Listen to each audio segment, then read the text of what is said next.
So Joe, a lot of our investors, they own a 3 unit, they own, anywhere from, I'll call it 1 to 10 units is the majority of our listeners. Some have a lot more, some are in the institutional game.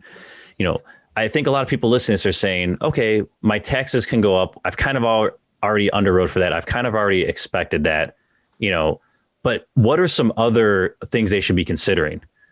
Just because this pension plan, it's not just taxes might go up. What are some other negative effects that we need to be aware of when making these decisions? Well, I think there's two big ones. One I've already mentioned is this crowding out, right? And so I don't want to minimize the detriment caused by fewer dollars dedicated to current teachers, to current police officers, firefighters, roads and bridges, cultural attractions, right? As the pension dollars consume more and more of the budget, whether it's at the city, county, and or state level, these other services are being crowded out. So that's a big headwind for investors in these markets, particularly in and around Chicago.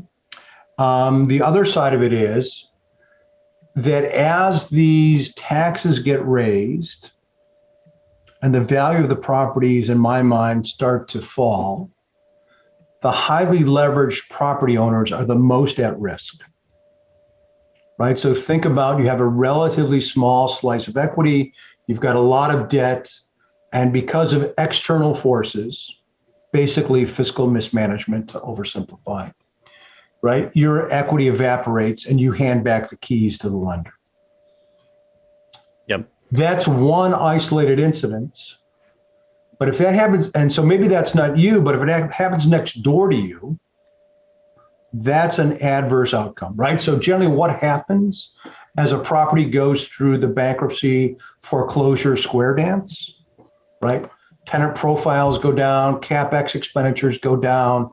The property is generally a detriment to your neighborhood, right? And you can see that after the financial crisis.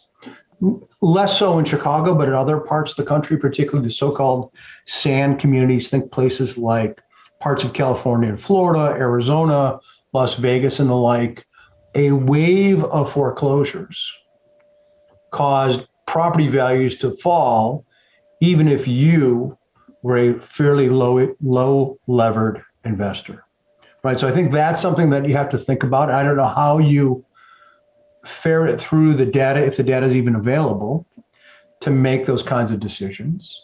I think the other thing that's going on related to that question is, obviously there's been a lot of political conversation about the way commercial properties are assessed versus residential property.